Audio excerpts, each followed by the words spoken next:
buenas noches, bienvenidos a El Salvador, un placer, un gusto tremendo dar la bienvenida a todos ustedes para disfrutar su entrevista 8 en punto.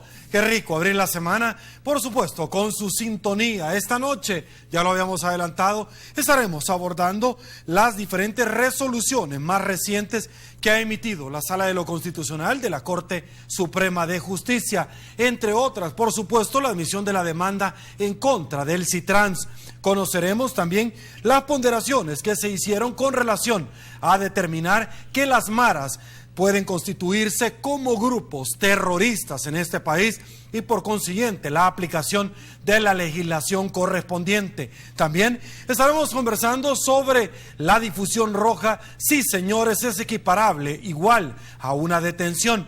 Señores, para abordar esos temas con gusto en estudio le damos la bienvenida al doctor Rodolfo González, magistrado de la Sala de lo Constitucional de la Corte Suprema de Justicia. Magistrado, un placer tenerlo en su casa nuevamente. Gracias por acompañarnos. Mucho gusto, Sergio. Muchas gracias por invitarme. No, gracias a usted por tomarnos en cuenta en su agenda. Señores, saludamos inmediatamente a Banco Agrícola porque noche tras noche hace posible el primer segmento de esta su entrevista, 8 en punto. Juntos, por una banca más humana. Y bueno, señores, arrancamos esta entrevista, magistrado Rodolfo González. La primera pregunta que se nos viene, por supuesto, a la mesa, al tapete, que la tiramos nosotros, es conocer un poquito sobre los detalles sobre la admisión de la demanda del CITRANS. La Sala de lo Constitucional admitió la demanda del CITRANS, no bajo la suspensión del acto reclamado en este caso, pero muchos de los artículos no fueron admitidos, tampoco se dio a lugar la suspensión en comento. Cuéntenos en detalle cuáles fueron las razones en las cuales sustentaron la admisión correspondiente, por favor. Sí, Sergio, en este caso la admisión se debe solo a uno de los motivos, como dice la Ley de Procedimientos Constitucionales. Uno de los motivos para admitir la inconstitucionalidad, el único de los que se habían presentado, es la posible violación al artículo 120 de la Constitución en lo que se refiere a quién es la autoridad competente para otorgar una concesión, en lo que se refiere a explotaciones de obras de uso público, conforme al 120 de la Constitución. La Sala trae ya una jurisprudencia de hace 3 años sobre el tema de concesiones. Usted recordará, en el caso de la GEO, se impugnó la Ley General de Electricidad con el argumento de que la concesión para explotación de la energía geotérmica había sido otorgada por una autoridad administrativa y que conforme a este artículo 120 de la Constitución debía haber sido la Asamblea. Bueno, en ese caso se emitió una sentencia, luego se conoció el caso de las frecuencias de radio y televisión también con el tema de las concesiones, y este es un tercer caso en que la Sala entra a conocer, digamos, en una línea jurisprudencial que tendrá que irse clarificando, porque aquí el tema específico es quién es la autoridad competente. Efectivamente se había pedido medida cautelar de suspensión, pero creo que está de más decirlo, pero la Sala no está valorando las ventajas o desventajas, los beneficios a la población, que seguramente sí los tiene este sistema de transporte, sino un tema muy específico de si la autoridad competente fue quien lo dio o no. En caso que la Sala lo determinara que es inconstitucional, es una de las dos posibilidades, la sentencia puede declarar que sí o que no, tendría que valorarse qué se va a hacer con el sistema que ya está funcionando, o si se moderan los efectos respecto del uso exclusivo del carril y de la infraestructura que opera CITRANS, etcétera. En este momento estamos en las primeras etapas del proceso, apenas se ha admitido la demanda y vamos a escuchar a todas las partes. Perfecto. El señor Gerson Martínez, ministro de la cartera del ramo de Obras Públicas, manifestó que los argumentos que requerían, porque se le trasladaron 10 días al presidente de la República por medio de su ministro de ramo para que respondiera y evacuara los órganos de prueba correspondientes para sustentar razonablemente en qué recaía la adjudicación de esta figura que habíamos nosotros determinado como el CITRANS. ¿Ya lo hizo? Sí. Ha contestado y tenemos que mandar a oír al fiscal general de la República para tener todos los argumentos que nos sirvan para determinar la sentencia. Como digo, Sergio, en este caso hay un margen que tiene la administración pública para determinar cuál es la mejor manera en que un servicio público va a ser prestado, pero de los distintos argumentos, el que la sala vio que sí tenía fundamento para analizarlo y llevarlo a esta sentencia es el tema de quién es el competente. La Constitución en algunos temas exige la intervención de organismos colegiados y por alguna razón será.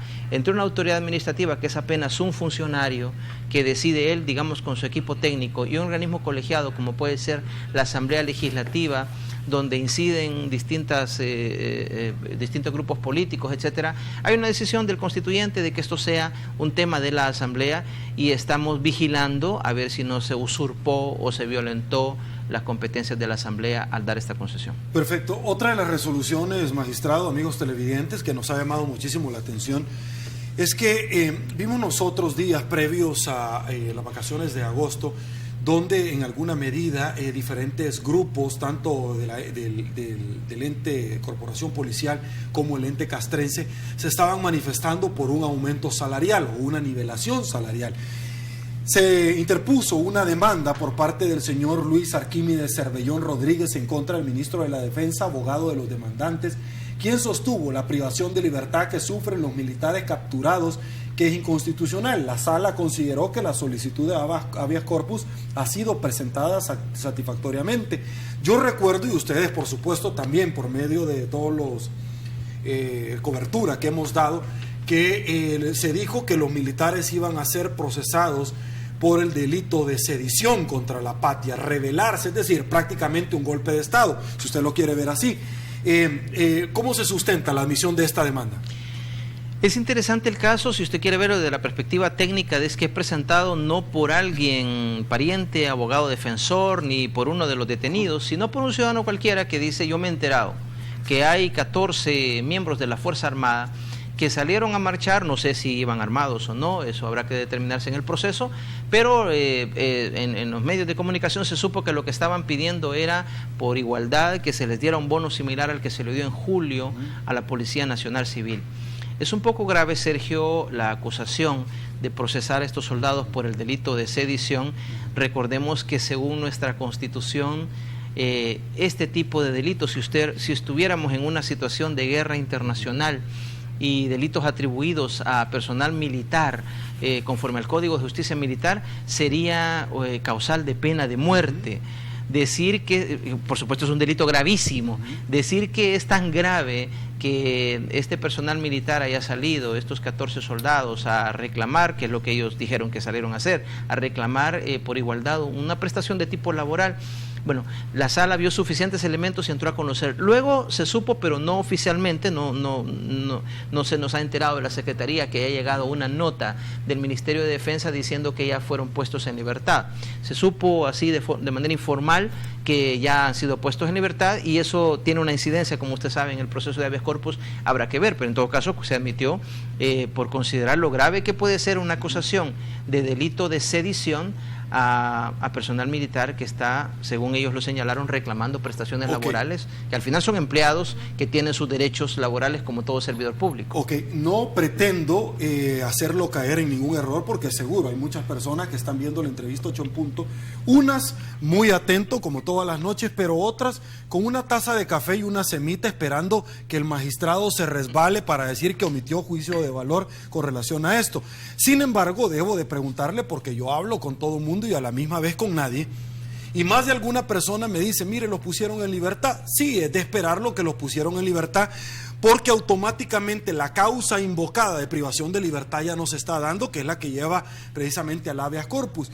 El tema de todo esto es que si la sala llega a fallar a favor de los militares, ¿se imagina usted el descalabro que va a venir? Cualquier militar puede venir a pedir un derecho jurídicamente tutelado, como es el derecho a una remuneración salarial debidamente justificada. Por favor. Es muy pertinente lo que usted señala, Sergio, porque si nos vamos a los tratados internacionales, los miembros de las policías, los miembros del ejército, tienen limitados algunos derechos. Por ejemplo, tienen limitado el derecho de asociación o la libertad sindical. Y en lo que se refiere al derecho a manifestarse, pues es lógico que un grupo armado manifestándose es capaz de generar temor en la población y una cierta alteración del orden. Por eso le decía que no está establecido, apenas estamos en las primeras etapas del proceso, si este personal militar iba armado o no para reclamar sus derechos. Pero también he de decirle que según la jurisprudencia que vamos sustentando, hace quizá unos 5 o 6 meses, emitimos una sentencia sobre la ley disciplinaria policial que decía que los miembros de la corporación policial que realizaran actos contrarios a la imagen de la institución serían sancionados, creo que con la suspensión o con la destitución de la carrera policial. La sala dijo que efectivamente está bien que se sancione a un miembro de la corporación por actos que afectan la imagen de la institución, pero que no se va a considerar actos que afectan la imagen de la institución el que, por ejemplo, un policía señale que no se le está dando las condiciones necesarias para poder trabajar en cuanto a equipo, en cuanto a prestaciones laborales, en cuanto a los horarios, etcétera, o los turnos. Entonces hay que tener un poco de cuidado. Es cierto que el personal militar y policial está en una condición especial respecto a la administración de cómo estamos el resto de los ciudadanos, pero tiene sus derechos laborales constitucionalmente garantizados, por los cuales pueden reclamar también. Ok, solo para finalizar, ¿cómo queda entonces? Yo entiendo que por la naturaleza del servicio que prestan hay instituciones que se inhiben a poderse denominar en un acto como este, que en algún momento se lleve a una huelga. Sin embargo, la OIT, organismo del Estado, ¿cómo se llama? Las diferentes organizaciones de trabajo han en algún momento señalado a El Salvador como flagrante violación al respeto laboral, indistintamente cuál sea la naturaleza, pero que no respetan precisamente esta legislación adherida. En nuestra Constitución, Sergio, está garantizado y hay cantidad de amparos que se han resuelto a favor de oficiales o miembros de la Fuerza Armada por violación a sus derechos inherentes a la carrera militar.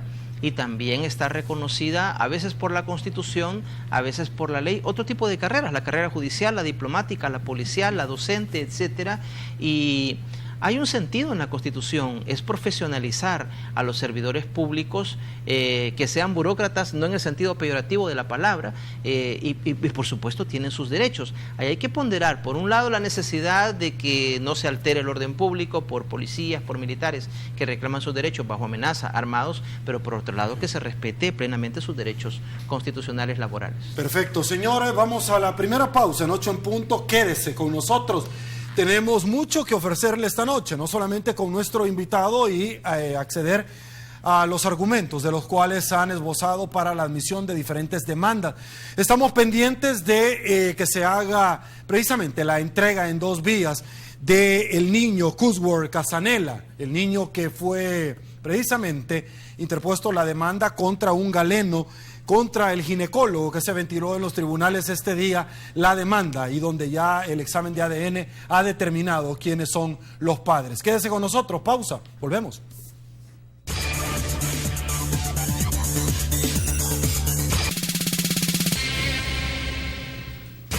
Estamos de regreso, mil gracias El Salvador por su preferencia. Magistrado, antes de dar paso a otros temas importantes, quiero pedirle a producción, por favor, que nos comparta un collage de las noticias más importantes que han acaecido en los últimos meses, precisamente las diferentes resoluciones de la Sala de lo Constitucional de la Corte Suprema de Justicia. En segundos, antes, el magistrado también de la Sala de lo Constitucional, bueno, ya le cuento, la Sala de lo Constitucional, acá lo vamos a compartir rápidamente, emitió un par de resoluciones muy, pero muy importantes. Arrancamos. Sala de lo Constitucional admite demanda contra el Citrans. Por supuesto, un tópico que ya lo abordamos. Panel de jueces, hay una intención de ocultar demanda contra el Citrans. El pueblo rechaza la demanda de inconstitucionalidad en contra del Citrans. Más adelante, MOP presenta argumentos a sala sobre el Citrans. Corte Suprema de Justicia aprobó la extradición de Pandillero a Estados Unidos. El quinto, ya vamos a hablar de eso. La Corte autoriza extradición de Pandillero capturado en la colonia Ibu de Santa Ana. Noticias más importantes y relevantes, y quisiera arrancar, antes de los tópicos que ya tenía en el tapete, sobre esta extradición. ¿Cómo es que se da? El quinto salvadoreño, si me equivoco, me corrige, que se extradita, por favor. Sergio, hay que recordar que nuestra Constitución hasta julio del año 2000, desde 1983 e incluso desde años atrás, venía diciendo que estaba prohibida la extradición de nacionales. No se podría extraditar a un salvadoreño para enviarlo a ser juzgado en cortes extranjeras. Y la Constitución fue cambiada hace 15 años, en julio de 2000, para decir que la extradición incluso puede ser de salvadoreños, pero va a ser regulado conforme al derecho internacional, es decir, los tratados. En el caso específico del tratado con Estados Unidos, que es de 1911, el tratado no dice nada de si se va a extraditar o no a salvadoreños. Calla, no trata el punto. Y como la Constitución hasta el año 2000 decía que no se podía, pues el tratado había que entenderlo como tiene que ser, que no se podía.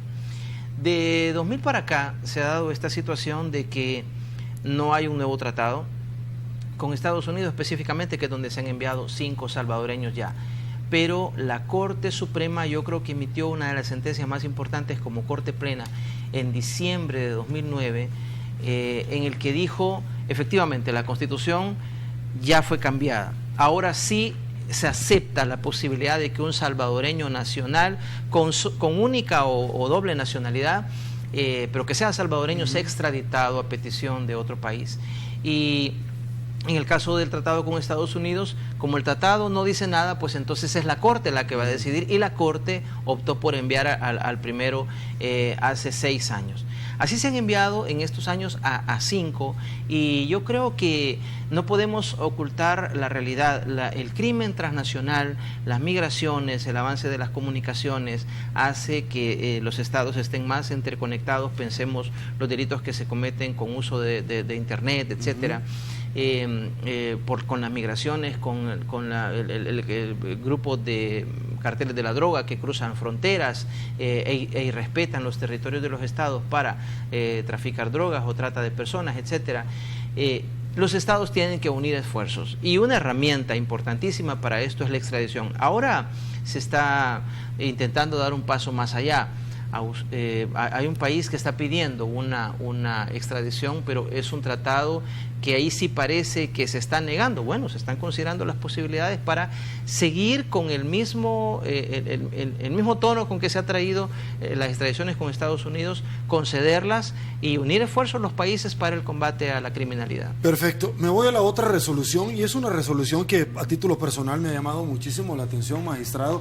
Y es que recordaremos los salvadoreños hace un poco de un año y fracción, cuando la Audiencia Nacional Española, por medio del juez Eloy y la querellante Bernabeu, solicitaron la extradición de unos militares con el tema de los casos jesuitas. Y se llevó al ente castrense a darle un resguardo, una figura que a título personal mal haría si yo no lo menciono. Lo he buscado por todos lados y no encuentro dónde está la figura del resguardo. Yo se lo he dicho a las autoridades cuando me han acompañado. Lo cierto es que se determinó en su momento que la extradición o la difusión roja, mejor dicho, de la Interpol en Corte Plena era igual a la ubicación. Surgieron una gran cantidad de elementos, como que el Chapo Guzmán pudo haber venido a nuestro país de día de campo y no lo pudieron haber detenido porque solo era una ubicación. La sala determina, no señor, la difusión roja sí es igual a una detención.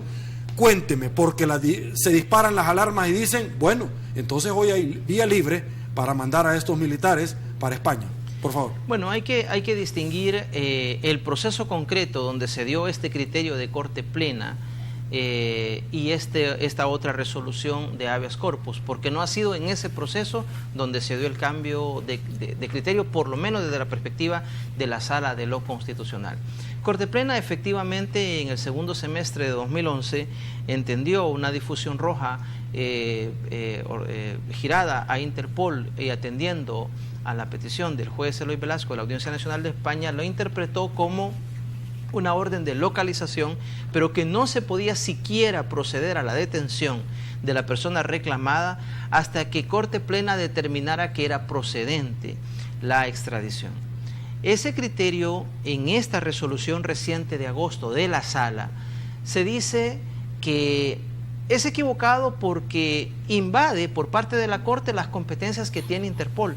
Interpol existe en virtud de instrumentos internacionales en el que cada uno de los países acepta cooperar. Volvemos al tema de la cooperación entre los países para el combate a la criminalidad. Y no se puede anular las competencias de una organización de origen internacional alegando las competencias de Corte Plena. Es cierto, Corte Plena decide al final, como decidió en el caso Jesuitas en abril de 2012, que negaba la extradición por razones que se expusieron en la resolución, que se negaba la extradición pedida por España. Pero la difusión roja como tal, se dice en este habeas corpus, es equívoco entenderla como una simple orden de localización. Luego, ¿qué será del proceso que se sigue en la Audiencia Nacional de España? Hay que ver si esas órdenes de detención internacional que ha girado el juez Eloy Velasco siguen vigentes o no. Hay que ver qué incidencia puede tener la resolución de Corte Plena de abril de 2012 que dijo sin lugar la extradición. Hay que entender que en materia de extradición no es la Sala sino Corte Plena quien decide, pero la Sala puede entrar a conocer de posibles violaciones a derechos o principios constitucionales. Entonces, como digo, esta resolución no se ha dado en el contexto del caso Jesuitas, sino que se dio en otro proceso en el que se aprovechó la ocasión para clarificar que no es difusión roja una simple orden de localización, sino que está autorizada Interpol incluso a detener, sin perjuicio que luego Corte Plena decida que no al lugar la extradición o que sí al lugar. Perfecto. No, y lo que llamó la atención es que semanas antes de esa resolución se habían detenido en Santana unos guatemaltecos por droga y la Corte Pleno dijo después, con ese caso, que mejor ya no. Pero bueno, vamos a pasar a otro tema que me encanta porque en alguna medida unos han celebrado, otros no tanto y otros dicen, mire, era necesario, adecuado y preciso.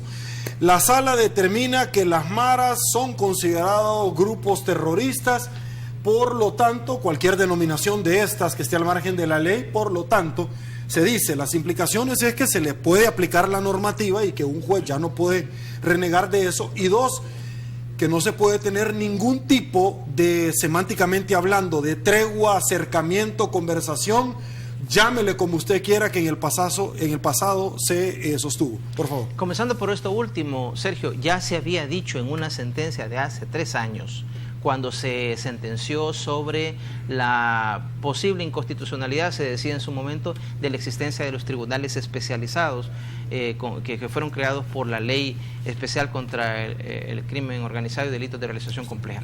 La Sala había dicho ya en esa ocasión que se acepta la existencia de tribunales especializados, unidades especializadas en la policía o en la fiscalía, porque la criminalidad va alcanzando cada vez mayores niveles de organización, actividad transfronteriza, reclutamiento incluso de mercenarios, aprovisionamiento de armas con los mismos recursos financieros que se tienen producto de las actividades delictivas, y que por tanto el Estado debe responder con todas las herramientas que tiene. Se avaló la figura del agente encubierto, se avalaron las escuchas telefónicas. La Sala trae una jurisprudencia en el que se ha ido aceptando esas, digamos, innovaciones en los esfuerzos que hace el Estado para la lucha contra la delincuencia. Pero ya se había dicho hace 3 años, pero ello no comprende sentarse a negociar con un grupo criminal cualquiera que éste sea para otorgar beneficios penitenciarios de no persecución policial o de no persecución fiscal o penal al margen de la ley.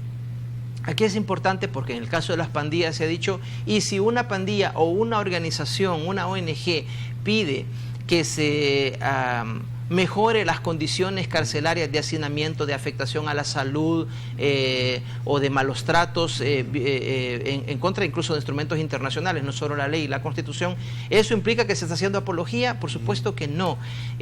Está una ley penitenciaria, hay unos reglamentos, hay instrumentos internacionales que rigen el sistema penitenciario que el Estado lo debe cumplir a cabalidad. Lo que hemos dicho que no se puede, es inaceptable desde la perspectiva constitucional para la Sala, es que se siente el gobierno a negociar con grupos criminales el otorgamiento de beneficios al margen de la ley, que no estén comprendidos en la ley, y un poco es lo que se cuestionó con este proceso de llamada tregua.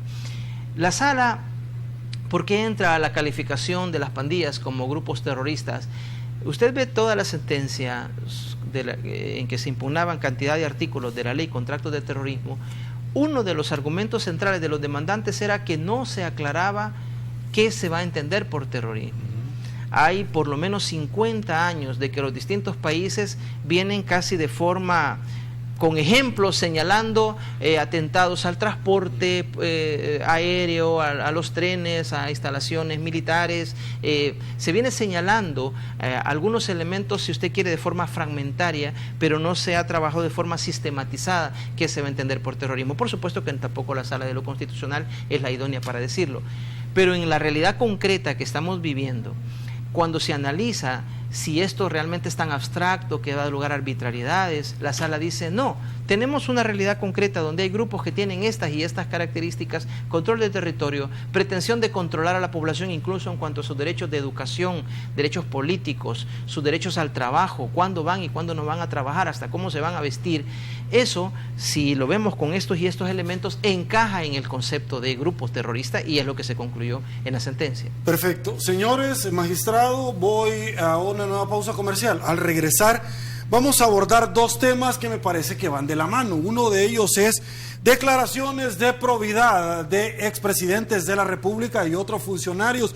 Y una pregunta que yo se la había realizado, pero igual se la voy a volver a realizar. Nuestro invitado es, ¿hay algún impedimento en la Constitución de la República de que se instale la CICIG en El Salvador?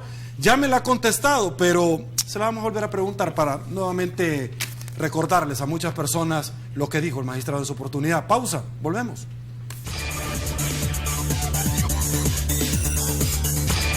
Y bueno, ya lo habíamos adelantado, magistrado Rodolfo González, en su momento, bajo la solicitud del Instituto de Acceso a la Información Pública, se solicitó la declaración patrimonial de su persona. En Corte Plena se determinó que en efecto se debía de dar, y por supuesto también aquí lo han dicho, usted manifestó que no tenía ningún problema en que ésta se diera a conocer como un hecho generador. El tema de todo esto es que acto seguido han venido una gran cantidad de avalanchas de solicitudes en contra de funcionarios, exfuncionarios y expresidentes de la República. Entiéndase, el señor Flores, el señor Saca, el señor Funes, también el señor Calderón Sol y el señor Cristiani.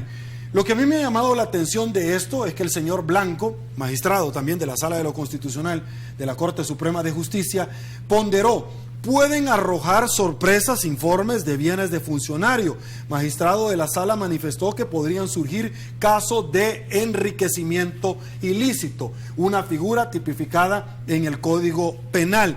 ¿Cuál es el siguiente paso, magistrado, al interior de la sección de probidad? Porque todos recordamos cómo en su momento trataron de delimitar el trabajo de la sección de probidad cuando el señor Pino Cáceres, con nombre y apellido, estaba tratando de hacer patria en este país. Por favor. Sí, usted ha señalado muy bien la trayectoria un poco tortuosa que ha tenido este proceso. Desde 1950 se incorpora en nuestra Constitución este mecanismo de rendir una declaración sobre la situación del patrimonio del funcionario que entra a tomar posesión de su cargo, y luego una cuando sale, para efecto de determinar primero si ha habido incremento de su patrimonio, luego si ese posible incremento está justificado con los salarios y otros ingresos lícitos que el funcionario pudo haber tenido mientras estuvo en el cargo. La Constitución viene diciendo que esa declaración tendrá carácter reservado, y prácticamente desde 1950 se ha venido entendiendo que es para que no lo conozca nadie más que el jefe de la sección de probidad de la Corte, que haga los exámenes correspondientes entre la declaración de entrada y la de salida, y eventualmente al encontrar indicios de enriquecimiento ilícito lo pueda mandar a la Fiscalía para que ahí se determine posibles delitos.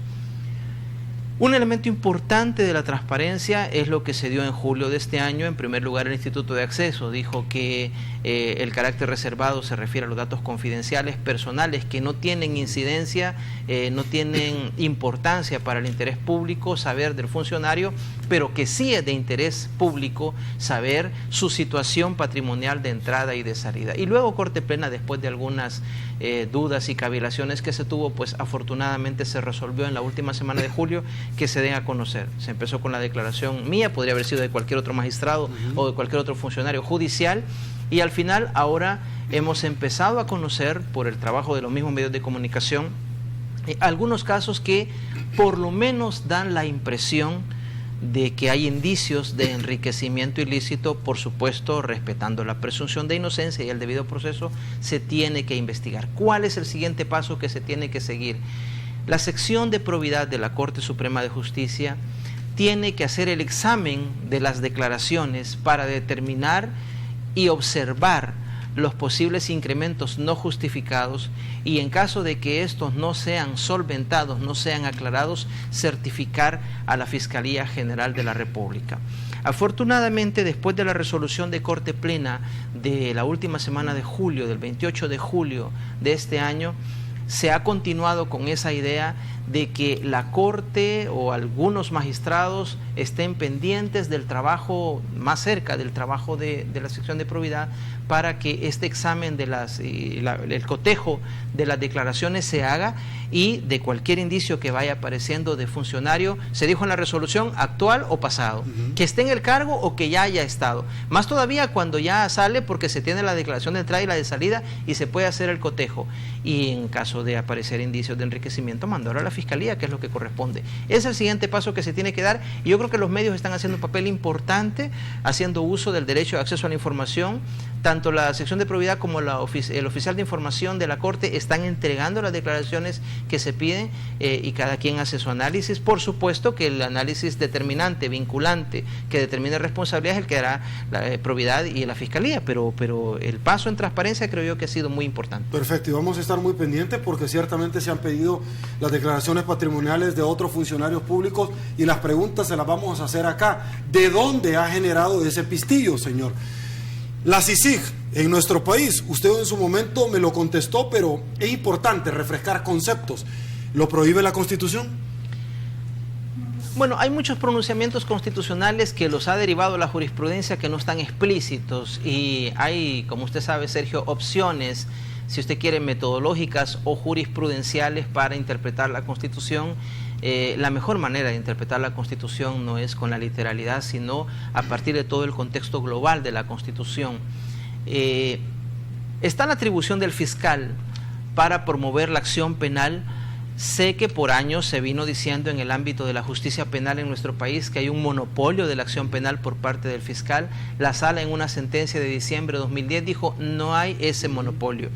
Y la Asamblea, en cumplimiento de nuestra sentencia de diciembre de 2010, en abril de 2012 la Asamblea reformó el Código Procesal Penal para decir, en primer lugar, se presenta la denuncia por alguien que se considera víctima en la Fiscalía no actúa, tiene derecho a la víctima para irse directamente a la justicia penal, y la justicia penal tiene que permitirle acceso para que se le haga justicia a quien se considera víctima. También se ha dicho, bueno, que el fiscal puede formar comisiones especiales o delegar fiscales especiales. Está el trabajo de la PNC, la Corte, el órgano judicial. La Constitución no tiene un pronunciamiento específico, hay que hacer una interpretación global de todo su texto, y es lo que yo he venido diciendo, que no encuentro un valladar constitucional para la creación de una comisión de ese tipo. Más, si nos vamos a la jurisprudencia de Corte Plena en temas de extradiciones y de la Sala de lo Constitucional en algunos habeas corpus e inconstitucionalidad, más bien la tendencia es a abrir las puertas a la cooperación internacional. Cuando se ha dicho que es que podría incurrirse en una inconstitucionalidad, sentencias de la Sala no hay. Y pronunciamientos que inhabiliten no hay. En Guatemala, para crear la CICIG, se pidió una consulta a la Corte de Constitucionalidad, y cuando ya estaba aprobado el acuerdo se le presentó una demanda de inconstitucionalidad, ambos fueron rechazados. Eso no sucedió en el país, el tema está abierto y se están virtiendo las opiniones sobre el tema, ¿no? Perfecto, señores, saludamos a la Caja de Crédito de Colón y a ustedes también que nos acompañan esta noche con sus preguntas. Ambrosio Quevedo, muchísimas gracias, don Ambrosio. Si eso es así, ¿por qué no hacen lo mismo para los políticos, prohibiéndole la corrupción y los amaños? ¿Quién hace más? Moisés Rivera, muchísimas gracias, Moisés. El magistrado hace un año dijo que la sentencia, ley de amnistía, era cuestión de un par de meses. Han pasado 13 meses. Gaucho Rebelde, muchísimas gracias. Ojo, desde el momento que los clasifican como terroristas, los reconoce como grupos irregulares armados. Luis Alvarado, ¿quién le pidió a la Sala de lo Constitucional declarar terroristas a las pandillas? Marilú, si el gobierno durante esa tregua dio beneficio y no suspendió persecución, ¿asegura usted que cometió ilícito? Por favor, magistrado. Bueno, hay una de las observaciones de los televidentes que es importante aclarar. El que algunos países, como por ejemplo los Estados Unidos, el Departamento de Estado, es decir, el órgano ejecutivo, declara a un grupo como terrorista y por tanto lo incluye como parte de su política internacional de combate a los grupos terroristas en el ámbito internacional.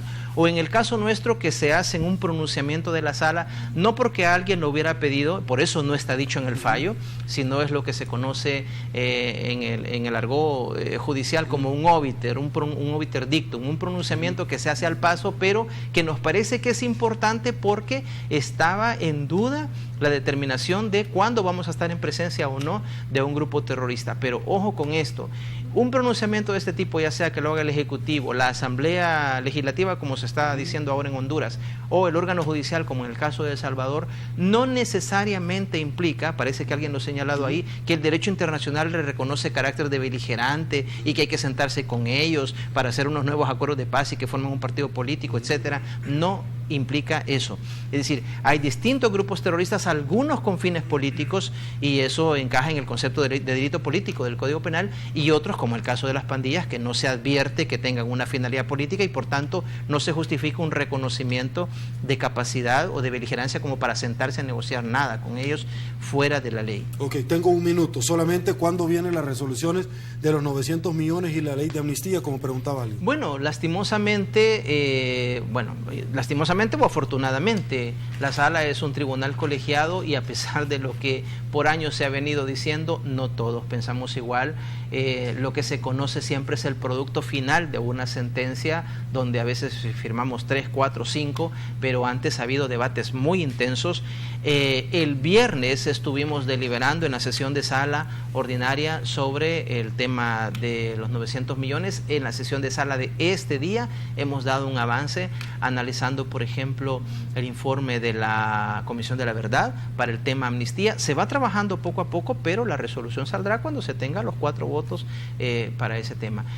Tanto en amnistía como en 900 millones se están analizando los temas, pero como dice la ley, se necesita 4 de 5 votos para que haya sentencia. Perfecto. Otra pausa, señores. Volvemos. Estamos de regreso. Wow, impresionante cómo vuela el tiempo, señores, cuando estamos disfrutando la entrevista 8 en punto, como todas las noches. Llegamos al final de la entrevista. Rodolfo González, magistrado, un placer haberlo tenido en su casa. Gracias. Muchas gracias, el placer es mío, Sergio. Estamos a la orden siempre. Gracias, igualmente.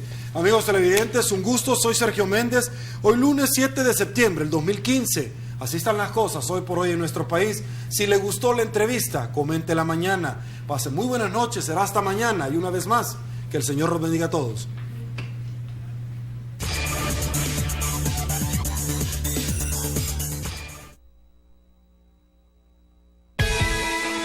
A continuación,